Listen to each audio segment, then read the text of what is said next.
Bonjour, bonsoir à toutes et à tous. C'est une journée spéciale, j'espère que vous allez bien, mais effectivement c'est une journée spéciale. Comme vous le voyez, il y a simplement 6 matchs de Ligue 1 et on se retrouve du coup pour évoquer les pronostics de la 29e journée de Ligue 1. Alors pourquoi il y a 3 matchs en moins? Je pense que vous le savez, mais je vais quand même l'indiquer. Il y a les clubs européens qui ont vu leur match repoussé, du coup Lorient PSG, Monaco Lille et Nice Marseille, Marseille Nice, des matchs très excitants. En vrai surtout Monaco Lille et Marseille Nice parce que Lorient PSG, c'est surtout important pour Lorient dans la course au maintien. Mais écoutez, en vrai, ça me dérange pas trop que ces matchs aient été repoussés. En fait, surtout celui du PSG, parce que oui, vous avez vu le résultat récent du PSG en Ligue des Champions. Je suis encore triste et j'ai vraiment pas envie de parler du PSG. Mais vraiment pas pour l'instant. Du coup, on va se concentrer sur 6 beaux matchs, vraiment des très beaux matchs. Et mine de rien, j'ai envie de revenir sur ce qui s'est passé la semaine dernière. Alors vraiment, il y a eu des matchs très surprenants. Je n'ai pas pu voir tous ces matchs, bien évidemment. Mais par résultat surprenant, déjà, il y a quand même ce Brest-Metz, que Brest menait 4-1, que j'ai pu voir. Ils ont un peu déjoué en fin de match. Je sais pas trop comment ni pourquoi, mais bon, Metz prouve vraiment que l'abnégation qu'ils ont, elle est importante. Lens-Le Havre, ça, je vous avoue, les amis, que c'est assez dingue parce que Lens à domicile, ça perd quand même un petit peu des points, mais c'est quand même impérial contrairement au Havre. Et là, pour le coup, le Havre qui va choper un point à l'extérieur, bravo. Franchement, bravo. Bon, qu'est-ce qu'on peut dire d'autre? Mine de rien, on a un point pris par Clermont au Parc des Princes, qui est assez dingue. D'ailleurs, le président du Havre était énervé parce qu'il disait que ça faussait la course au maintien. Bon, écoutez, voilà. Malheureusement, on a eu 2-0-0. C'est un peu triste. Montpellier a vraiment chopé une très bonne victoire ici. Monaco, dans un match extrêmement important, a réussi à battre Rennes et c'était vraiment pas gagné parce que voilà, Rennes devait quand même choper des points. Et t'as quand même une victoire lyonnaise assez dingue parce que, bon, vraiment, Nantes mène quasiment tout le match. Et en fin de match, il y a un petit craquage, je sais pas, peut-être qu'ils se sont un peu trop exposés, mais Nantes était sur le point de faire le coup parfait. Vraiment une journée très particulière et du coup on se retrouve vraiment pour une suite très intéressante. Allez, sans plus traîner, on va commencer par ce Metz-Lens, un très beau match, comme tous les matchs en vrai de cette fin de saison. Je le dis tout le temps, mais c'est une vérité. Metz, extrêmement important, et pour Lens, c'est également très important. Ce qui est dingue avec Lens, c'est que c'est une équipe qui a perdu beaucoup de points récemment, mais qui est toujours dans la course, à l'Europe en vérité. D'ailleurs, j'ai appris un truc récemment. La 7e place est qualificative pour l'Europe. Je ne le savais pas. Et c'est vrai que ça rabat un petit peu l'écart dans mon esprit. Parce que pour moi, c'était le top 6. Le top 7, c'était non. Mais en fait, oui. Et pour le coup, waouh. Il y a vraiment une course à l'Europe entre Lyon et Nice. Voilà, il y a vraiment très peu de points d'écart entre toutes ces équipes-là. Ça va être incroyablement serré. Bon, en tout cas, voilà, Lens a vraiment un intérêt de jouer ce match-là. Et Metz, c'est très compliqué, mais 23 points, je suis désolé, ils sont pas encore morts totalement. C'est ça qui est dingue, et même clairement qu'on les voit à 21, on peut se dire qu'il y a peut-être un monde, voilà. Bon, en vérité, je pense que ça va quand même être un match très dur pour Metz, il faut quand même être honnête. Il faut pas oublier que Metz, c'est quand même une des équipes les plus faibles, entre guillemets, sur le papier. Et quand je dis faible, c'est-à-dire que ça tient mal l'intensité. Globalement, c'est une équipe qui est extrêmement friable, extrêmement fragile. Voilà, quand tu vois que Brest, qui est évidemment extrêmement fort, tire 25 fois, cadre 11 fois, et honnêtement, au-delà de ça, ils ont un nombre d'occasions hallucinant. C'est quand même très chaud. Bon, c'est compliqué pour Metz. Mine de rien, il y a des occasions générées. Et c'est ça qui est intéressant. C'est que Metz est actuellement, ça joue le maintien, mais c'est une équipe qui peut se créer des occasions, qui peut marquer.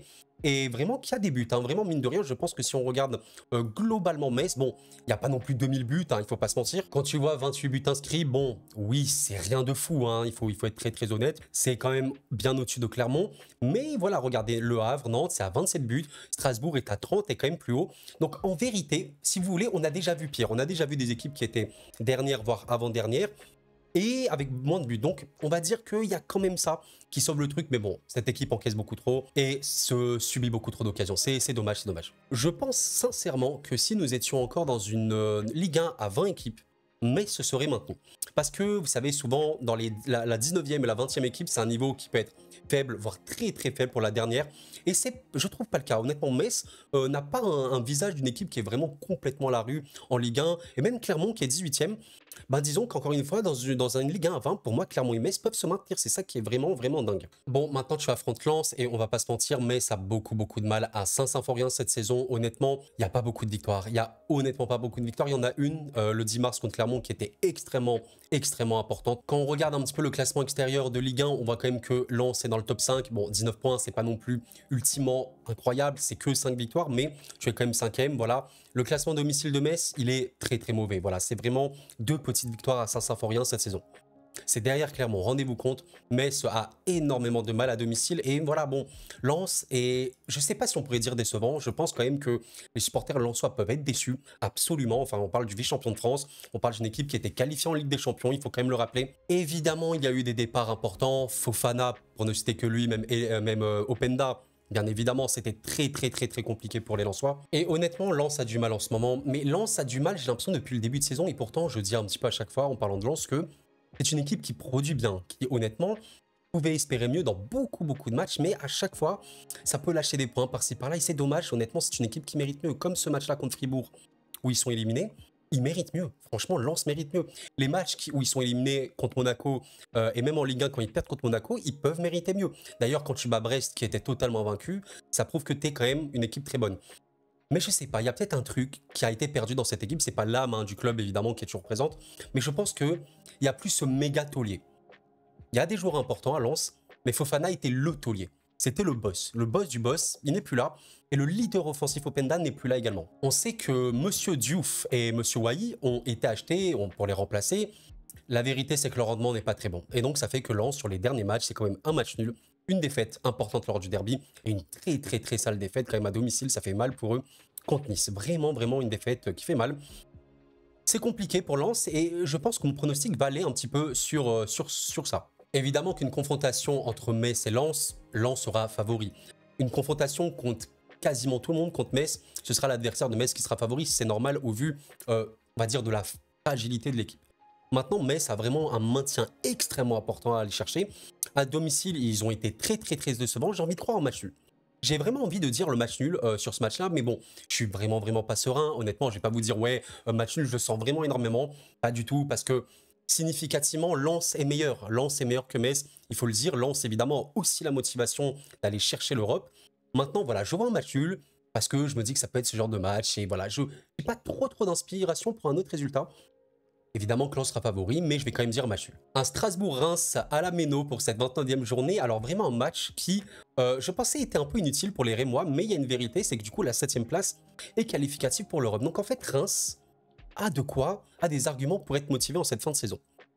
Strasbourg, quant à eux, bon, 33 points, tu dis quand même que le maintien, je vais pas dire il est garanti, mais généralement quand tu as 33 points, quand tu vois un peu les équipes en dessous qui ont peine énormément, je pense que Strasbourg est maintenu. Du coup, la motivation de Strasbourg, elle peut se retrouver réduite, forcément. On verra bien. Alors, un petit peu comme le Toulouse-Strasbourg de la semaine dernière, je vous avoue que ce Strasbourg-Reims sent bien le match nul. Ça sent bien le match nul, mais j'ai envie de me dire qu'il pourrait y avoir un vainqueur. Honnêtement, je pense que s'il y a bien un match sur cette journée qui peut finir en match nul, c'est celui-là. Pourquoi? Parce que c'est globalement deux équipes qui, je vais pas dire, ont un niveau similaire. Je pense quand même que globalement, Reims est meilleur. On a vu qu'il y avait pas mal d'inconstance, c'est dommage. Je ne sais pas trop pourquoi Reims est passé un petit peu du top 4 de Ligue 1 à un peu chuter. Mine de rien, il y a quand même 4 matchs invaincus. Bon, à noter pour Reims. Je vous avoue pour moi que c'est compliqué de dire à quel point le niveau de Reims peut être bon parce que c'est vraiment une bonne équipe. Bon, quand tu fais 2-2 au Parc des Princes, c'est que tu es bon. Il y a vraiment des victoires importantes pour Reims par-ci par-là, malgré des défaites. Bon, parfois ça joue à rien. Vous remarquez quand même que les matchs de Reims, c'est très souvent match nul. Très souvent, ça joue à un but. Et ça, c'est vraiment particulier. On rappelle quand même que Reims, c'est 35 buts marqués, 36 buts encaissés. C'est vraiment, voilà. -1 en différentiel, vous avez capté que c'est vraiment, ça joue à rien. Les matchs de Reims ne se jouent quasiment à rien. Je pense quand même qu'il peut y avoir une très grosse motivation pour Reims parce que Marseille et Rennes ont perdu. C'était pas forcément prévu comme ça, mais Marseille et Rennes ont perdu et du coup, Reims est 7e et peut espérer l'Europe, pourquoi pas. Franchement, pourquoi pas, ce serait dingue de revoir Reims en Europe, franchement, une équipe qui est historique, on le sait, ça serait vraiment beau. Bon, maintenant, il faut vraiment pas sous-estimer les Strasbourgeois qui ont vraiment fait une énorme remontée. On sait que pendant un temps, c'était cataclysmique, vraiment dégueulasse. Je suis désolé des termes, je suis un peu méchant, je sais pas vraiment le terme, mais c'était très compliqué en tout cas pour Strasbourg. En tout cas, c'était dégueulasse au niveau des résultats, mais depuis, il y a vraiment eu de très bons matchs. Et en vrai, une remontée extrêmement satisfaisante avec des matchs, parfois, je pense à ce Strasbourg-Lille où c'était compliqué, ils ont pu faire le dos rond et ils ont montré que la Méno c'était important parce qu'on le rappelle, la Méno c'est un des meilleurs stades de France, sans débat possible, c'est exceptionnel. Et honnêtement, Lille qui on le sait est une des meilleures équipes françaises actuelles, a eu beaucoup de mal à faire un vrai bon match à Strasbourg. Ce n'est pas pour rien. Voilà, je pense qu'il y a beaucoup de qualité à Strasbourg, beaucoup de vitesse, de la percussion notamment. Et regardez sur les derniers matchs, bon, la dernière défaite c'était contre Monaco, équipe évidemment très forte, tu as eu beaucoup de mal. Mine de rien, tu perds que 1-0, il faut quand même le noter. Et depuis, bon, voilà, tu as bien gagné. Une très belle victoire contre Rennes. Il faut vraiment leur tirer chapeau. C'est compliqué, voilà, c'est vraiment compliqué de pronostiquer ce match-là. J'irai, comme je vous l'ai dit, sur un match nul. Je pense qu'en vrai, ça peut jouer, ça peut jauger, ça peut être serré. L'avantage Strasbourg. Je pense que je mets un avantage Strasbourg parce que la Méno, on peut pas sous-estimer la Méno, s'il vous plaît, les amis. En vrai, je suis curieux de voir. Je suis vraiment curieux parce que ce match-là, mine de rien, en fonction du résultat, ça peut perturber les autres équipes. Je pense notamment à une victoire potentielle de Reims. Ça peut mettre une sale pression sur l'OM et Rennes. Hein. Vraiment, donc hâte de voir, même potentiellement sur Lens. On verra bien ce match-là, match nul pour Strasbourg-Reims. Franchement, je le trouve très beau ce Rennes-Toulouse. Un match qui, on va dire, est surtout important pour Rennes parce que Toulouse, un peu comme Strasbourg, 33 points. Dites-moi si jamais vous êtes toulousain, mais je pense que le maintien est un peu assuré. Par contre, Rennes a vraiment de quoi être énervé. Je pense que les Rennais, ça doit être parmi les supporters les plus frustrés de Ligue 1 parce que tu as eu une remontée en 2024 phénoménale, un nombre de victoires de suite hallucinant. Et en fait, t'es un peu retourné dans tes travers de début de saison. Une équipe qui, sur le papier, est monstrueuse. Franchement, l'effectif rennais, il n'y a pas beaucoup d'effectifs meilleurs en France, il faut être très honnête. Honnêtement, et je le dis à chaque fois que je parle de Rennes, en début de saison, je mettais Rennes sur le podium de Ligue 1. Je le dis honnêtement, voilà, bon, ils sont très loin, c'est dommage, mais pour moi, ça a le potentiel. Bon bref, après une série de victoires assez hallucinantes, il y a eu des défaites assez cruciales. Cette défaite contre Lorient, ça a été le premier vrai gros coup, et très dommage. Ensuite, tu fais quand même des défaites importantes contre Strasbourg. En demi de Coupe de France, ça fait mal pour eux, surtout qu'ils n'ont pas été mauvais, et même en Ligue 1 contre Paris, où ils auraient pu gagner. Une défaite contre Monaco, et en fait, à chaque fois, et c'est pour ça que c'est très dommage pour les Rennais, Rennes n'est pas mauvais. En soi, Rennes n'est vraiment pas mauvais. C'est une équipe qui est dangereuse, qui joue sur ses bonnes individualités, qui se génère vraiment des occasions. Mais je pense qu'il y a un souci de finition à Rennes. Pour moi, c'est surtout ça. Parce que, ok, Rennes peut se prendre des buts, mais tu dois marquer. Gouiri, Kalimundo, Doué, notamment. Terrier qui a pris rouge contre Monaco, c'est très sombre. C'est très sombre. Bourigeaud, il y a de la qualité. Rennes devrait être une équipe qui marque à chaque match. Mais sur les 3 derniers matchs, il y a 0 but. C'est très dommage. Bon, maintenant tu vas affronter Toulouse à la maison au Horizon Park. On rappelle quand même une exceptionnelle ambiance. Toulouse est chaud. Honnêtement, Toulouse est chaud. C'est vraiment une des équipes à le moins sous-estimée en France, je pense sincèrement. Partez du principe qu'une équipe qui arrive à battre Liverpool, déjà voilà, dans le plus grand des calmes, qui arrive à tenir un nul, certes un peu miraculeux, à Lille, ce que quasiment personne n'a fait. Lille, meilleure équipe de France à domicile. Une équipe qui arrive à battre la meilleure défense de France, à battre Lille, à domicile cette fois-ci, à battre Monaco à l'extérieur, à faire plutôt des vrais bons matchs contre le PSG à domicile, même en trophée des champions, etc. Enfin plutôt ouais, à domicile au tout début de saison. Et ben ce n'est pas une équipe à sous-estimer, tout simplement. Et voilà, Toulouse, on se rappelle, à un moment c'était genre vers 15e, 16e place de Ligue 1. Bon, franchement, je pense que beaucoup n'y croyaient pas que Toulouse allait descendre parce que dans le jeu, c'était un peu trop bon. Il y avait un peu trop de qualité pour que ça descende. Et honnêtement, ils vont pas descendre, voilà. Il y a quand même une défaite qui fait un peu mal contre Lyon. Lyon qui est vraiment aussi redevenu très bon. Et un dernier match nul, bon, un peu neutre, hein, le sort de Toulouse comme ça à Strasbourg. À 15h, ça peut très souvent finir match nul. Alors maintenant, ce Rennes-Toulouse, c'est compliqué. Honnêtement, c'est vraiment compliqué. Je mettrai un avantage pour Rennes parce que, en fait, un peu comme Toulouse, Toulouse peut bien jouer, mais Rennes, honnêtement, joue bien. Sincèrement, Rennes joue bien à peu près tout le temps. À domicile, ils sont quand même très forts. Vraiment, ils sont très forts. Et je pense que psychologiquement, les joueurs toulousains ont un peu moins de motivation. Mais c'est naturel parce que, bon, à la 11e place, est un peu assuré pour le maintien. Rennes doit absolument chercher des points pour l'Europe. Là, pour le coup, c'est crucial pour eux. Rennes, je mets quand même un avantage sur Rennes. C'est pour ça que ça va être vraiment le premier vrai match où je vais mettre un avantage. Pour Rennes, un petit 60-40, je pense quand même. Et il faut vraiment que Rennes se relance quand même. Si elle veut chercher l'Europe, il faut vraiment que Rennes se relance. Mais attention à Toulouse, attention. Toulouse peut réellement faire un coup. Même si voilà, je pense qu'ils auront peut-être moins de motifs. Vous savez, c'est humain. Comme quand toi, tu vas aller au taf ou tu vas à l'école. Parfois, tu as la flemme. Bah, je pense que les Toulousains vont un peu avoir la flemme, mais on verra bien. Victoire pour Rennes. On me dit de l'oreillette qu'il s'agit du match ultra crucial de la journée pour le maintien. Le Havre-Nantes. Les ténèbres du match. Ouh là là, gloire au vainqueur. Et grande souffrance au perdant. Parce que le perdant de ce match, ouh là là, il va avoir très mal. Bonne chance aux Havrais et aux Nantais. Très beau match, un très très beau match, 28 points pour les deux. Le perdant, il est mal. Vraiment, vraiment, j'insiste, parce que regardez, Montpellier a creusé un petit écart. Il y a quand même 4 points de plus pour Montpellier par rapport aux deux. Et Lorient est pas très loin, donc même Lorient pourrait potentiellement passer au-dessus d'une des deux équipes. Évidemment, il faudrait battre le PSG, je rappelle, c'est le match en retard. Bon, maintenant qu'on a dit ça, qu'est-ce qui va se passer? Le Havre n'est pas très très bon à l'extérieur cette saison, malgré un exceptionnel point chopé à Lens, vraiment. Je vous avoue que c'est assez dingue. Par contre, à domicile, c'est bien meilleur. Honnêtement, c'est vraiment, vraiment bien meilleur. On rappelle qu'on parle d'une équipe qui était en Ligue 2 l'année dernière. On rappelle que c'est un des budgets les plus faibles de Ligue 1. C'est 11e à domicile. Honnêtement, c'est très bon. Vraiment, c'est très, très bon. Quand on regarde le classement extérieur de Nantes, il faut quand même noter un truc important. C'est bien. Franchement, 11e. Pour une équipe qui joue le maintien, c'est bien. Nantes a énormément de mal à la Beaujoire. C'est hallucinant. Je crois que j'avais vu une stat. Nantes, c'est 9 matchs de suite perdus à la Beaujoire, un truc comme ça. Je comprends pas. Alors, quand tu vois la Beaujoire, un des meilleurs stades de France, je ne comprends pas. Parfois, c'est très psychologique. Vous savez, les joueurs, ils ont un peu la pression de se retrouver devant les supporters. Ils savent qu'ils doivent faire des gros matchs. Et parfois, ça fait un blocage mental. Ça n'empêche pas que la Beaujoire est vraiment une de très, très, très loin, une des meilleures ambiances de France. Et il y a vraiment un match pour les Nantais perdus de manière très tragique contre Lyon. Parce qu'ils menaient. Ils menaient ce match. Ils étaient bien. Honnêtement, ils avaient des occasions, mais ils se sont un petit peu trop découverts. Et malheureusement, ça a payé cash.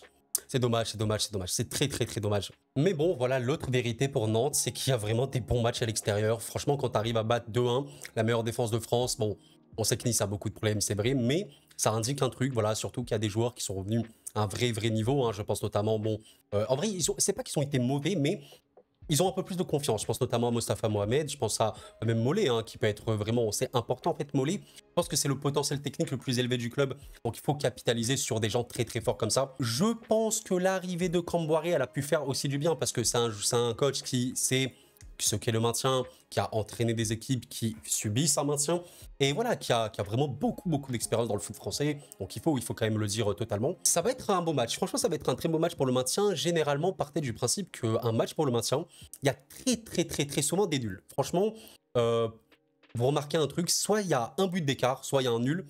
Qu'est-ce que j'attends pour ce Havre-Nantes, les amis? Je n'ai absolument aucune idée du score final de ce match, sincèrement. Pour moi, on est quasiment sur du 50-50. Je ne sais pas si je mettrais un avantage pour le Havre, parce que c'est à domicile et que le Stade Océane, il peut être vraiment chaud, surtout dans le maintien. Ou est-ce que je donne un avantage à Nantes, parce que globalement, je trouve Nantes plus fort.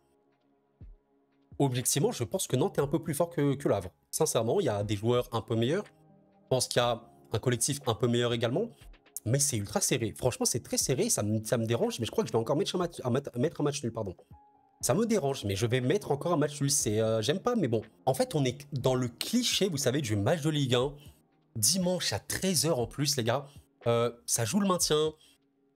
Deux équipes qui ont du mal en ce moment. Voilà, les résultats récents. Bon, voilà, Le Havre a quand même, je pense, des résultats récents un peu meilleurs. C'est très compliqué. Je ne vois pas autre chose qu'un match nul, sincèrement. Dites-moi ce que vous en pensez en commentaire, mais j'ai beaucoup de mal à voir. Globalement, je pense que Nantes est un peu meilleur. L'avantage du Stade Océane pour le Havre va être le plus important. Pour moi, c'est ça. On verra bien. Bon match aux deux équipes. Oh là là, ce match, il me hype. Ce match, il me hype. Je ne suis ni Clermontois ni Montpellierin, évidemment, mais ce match, il me hype parce que ça va paraître dingue ce que je vais dire, mais c'est pas loin d'être le dernier match pour Clermont où il faut se maintenir. Ce match-là contre Montpellier. Montpellier, en vrai, ce qui est dingue, c'est qu'ils ont 32 points. Et j'ai envie de dire, limite, c'est un désavantage pour eux dans ce match-là. Je m'explique. Évidemment que pour Montpellier, c'est très bien. Surtout qu'en vrai, dans les 4 derniers matchs, on rappelle un truc, il y a une seule petite défaite. Hein. C'était contre le PSG, bon, grosse défaite, mais à des victoires cruciales. Cruciales, les gars, mais vraiment cruciales. Voilà, 2-1 à Nice, c'est très bien. Le 2-0 à la maison, il te met bien, surtout que Lorient a vraiment généré beaucoup d'occasions. Et voilà, battre le Havre à l'extérieur, c'est vraiment pas simple, ils l'ont fait. Donc, tu t'es mis bien. Et du coup, il peut y avoir un relâchement. C'est pour ça que je dis que ce match-là contre Clermont, ça peut être un cadeau empoisonné. Clermont a fait un 1 au Parc des Princes. Alors oui, évidemment, c'était très compliqué. Mais c'était logique, hein, même si le PSG avait mis, je crois, l'équipe ses limites. Bon, il y avait vraiment énormément de remplaçants. Évidemment que c'était compliqué pour Clermont. Il y a eu beaucoup de poteaux, énormément d'occasions. Voilà, bon, le gardien, encore une fois, a été chaud. Comment match aller d'ailleurs? Je crois pas que c'était le même gardien, je sais même plus les amis, je vous avoue que j'ai un peu oublié. Mais au final, tu chopes un point, hein. Tu chopes un point un peu inespéré, je sais pas. Et ça change rien en la qualité offensive de Clermont. Parce que Clermont a une qualité offensive. Pour moi, pourquoi Clermont est dernier? Ils ont une finition proche du néant. J'insiste là-dessus, ils n'ont pas de finition. C'est une catastrophe. Et pourtant, je suis sûr et certain que si tu regardes les équipes qui génèrent des occasions, Clermont n'est pas dernier. Par contre, l'équipe qui convertit le moins ses occasions, Clermont est dernier, mais c'est sûr à 100%. C'est dommage. D'ailleurs, ils ont quoi? Ils ont combien de buts? Bon, 20 buts, les amis. Ah, c'est très, très douloureux. Ah, je pense que si tu es Clermontois cette saison, tu dois souffrir.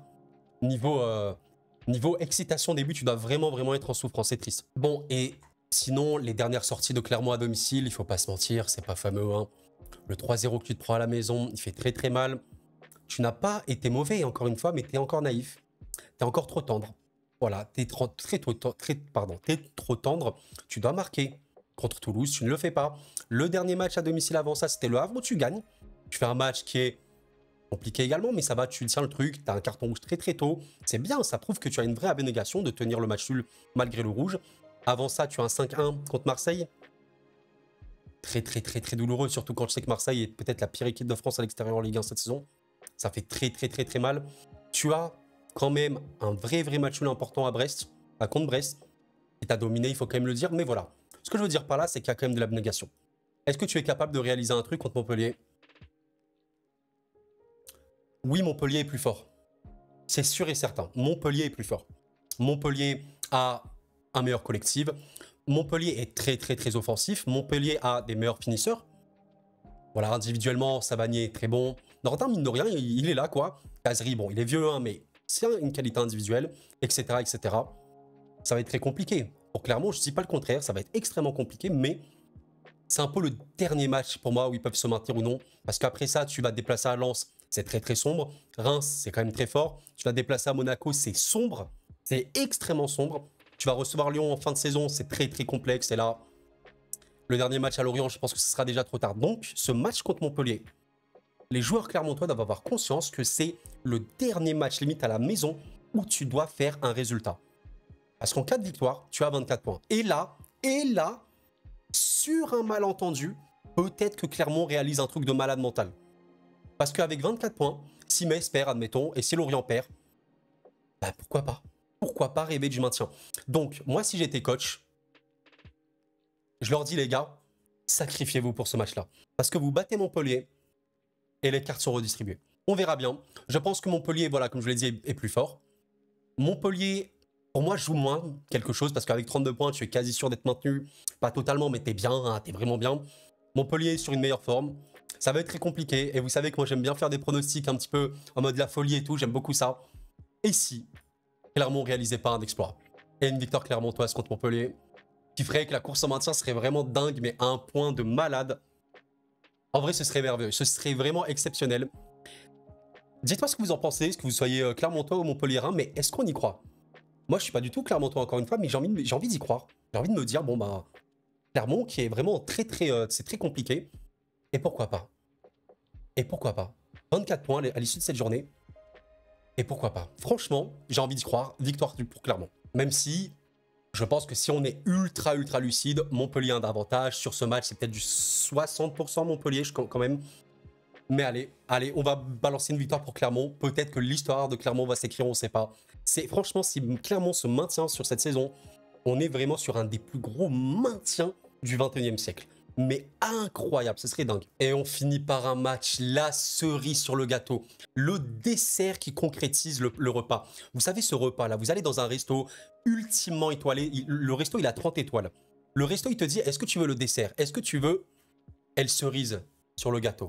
Et là, tu dis oui. Et ben voilà, la cerise sur le gâteau.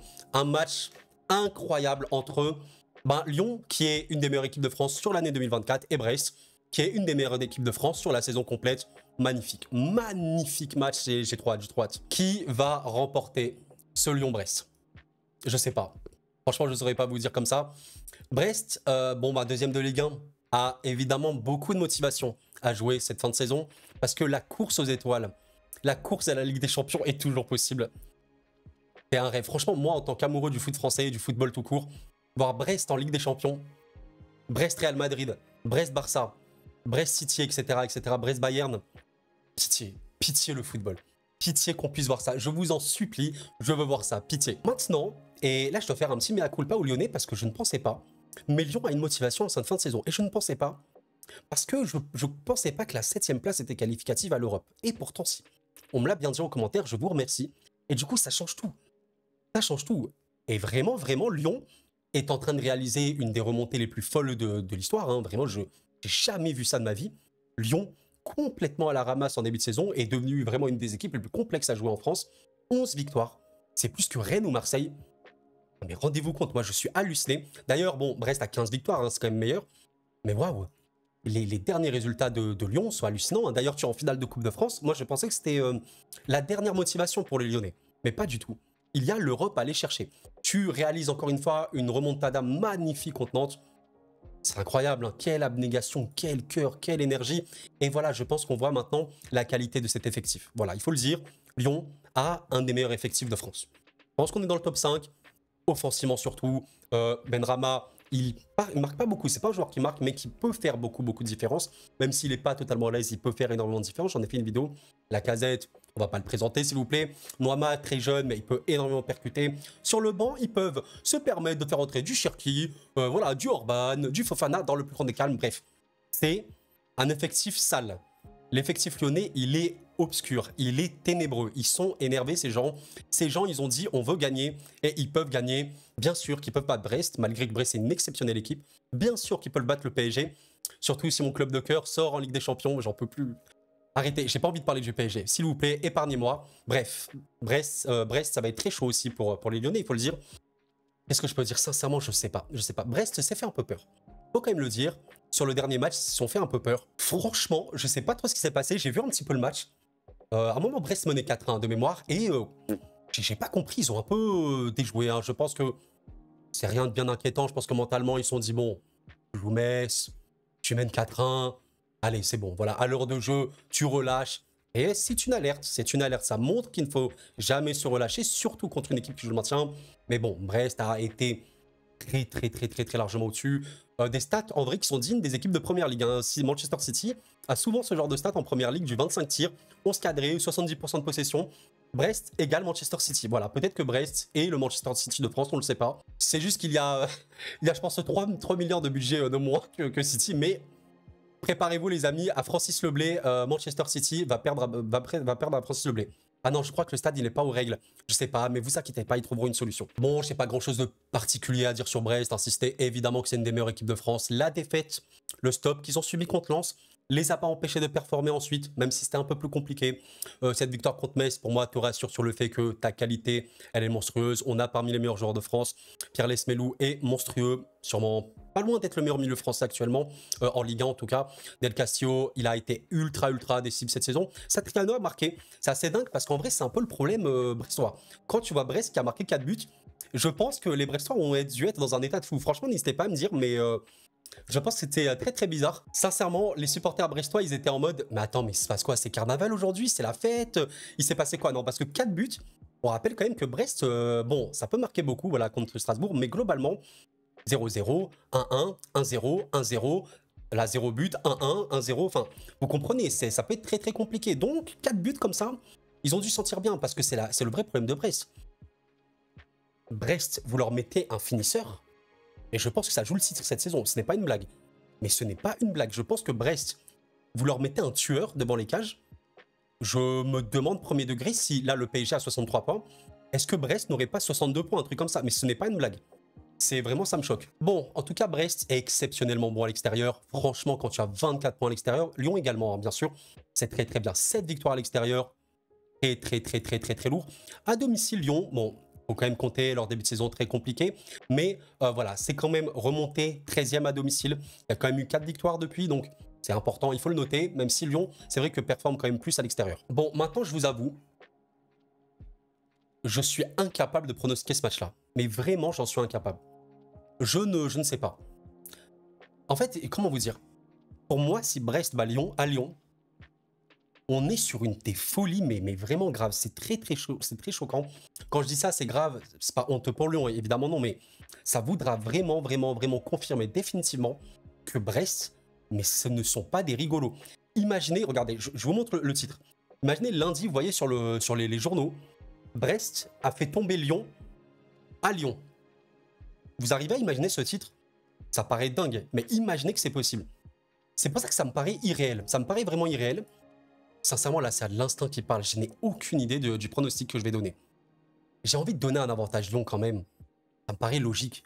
Mais en même temps, Brest est trop fort. Enfin, sincèrement, je suis désolé, mais Brest est vraiment trop fort. J'insiste là-dessus. Sincèrement, les amis, pour moi, ça se jouera au mental. J'ai envie de rendre hommage à deux hommes. Quand même, on va le faire. Vous savez, je suis supporter parisien et honnêtement, je considère que Luis Enrique est un des meilleurs coachs d'Europe, hein, facilement.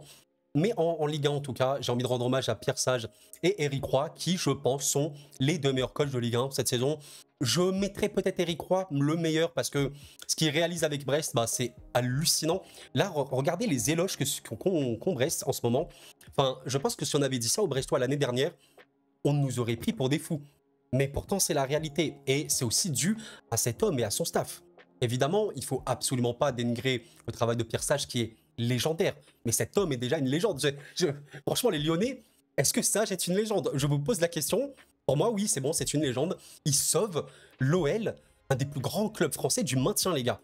C'est un truc de fou. Et au-delà du maintien, ça va en finale de Coupe de France et ça joue l'Europe. Je ne comprends pas. On est passé de dernier à ça. C'est juste hallucinant. Donc pour moi, ça va jouer mentalement. Ça va se jouer à quel point Monsieur Sage ou Monsieur Roy vont motiver leurs joueurs au maximum. Ça va être un vrai duel de titans. Mais ouais, c'est incroyable. C'est vraiment incroyable. Victoire de Lyon ou victoire de Brest. Je ne vois pas de match nul sur ce match. Pour moi, il y aura un perdant et un vainqueur. Est-ce que je vais donner une victoire pour Lyon ou pour Brest? Lyon a l'avantage d'être à domicile quand même. Très très important, mais Brest est très fort à l'extérieur. Là, je me fais la réflexion dans ma tête et je me dis que peut-être que la qualité individuelle de Lyon est quand même supérieure à Brest, il faut le dire. Lyon a des meilleurs joueurs que Brest, je pense quand même. Mais c'est surtout offensivement et je trouve que Brest est peut-être une équipe plus équilibrée. Brest n'est pas une équipe qui prend beaucoup de buts de mémoire. On est peut-être sur du 25, 23 buts. Ah ouais, c'est la deuxième meilleure défense de France, hein. Ça c'est assez hallucinant. 41 buts marqués, mine de rien, ça va. C'est pas... Bon, Nice à 28, hein, c'est beaucoup plus faible. Et Lyon, c'est sur du 34-42. C'est dingue, c'est super compliqué. Honnêtement, je crois que c'est limite le match. Et depuis le début de cette émission, je crois que c'est le match le plus dur à pronostiquer. Je ne sais pas quoi dire. Sincèrement, je ne sais pas quoi dire. Et vous savez quoi? Je vais trancher. Et je vais me dire que la sagesse va l'emporter sur le Roi. Et que Lyon va gagner. Mais bon, franchement, c'est du 51-49. C'est du 51-49. Je pense que si on était à Francis Leblay, j'aurais mis une victoire de Brest. Mais on est à Lyon. Et Lyon est vraiment en forme aussi en ce moment. Mais ça joue à rien, les amis. Sincèrement, ça joue à rien. Tout peut arriver. J'espère un match avec beaucoup de spectacles. C'est un match que je vais voir. Je veux voir ce match-là. J'ai hâte. J'ai très très hâte que le meilleur gagne. Dites-moi un petit peu, amis lyonnais et brestois, qu'est-ce que vous voyez gagner?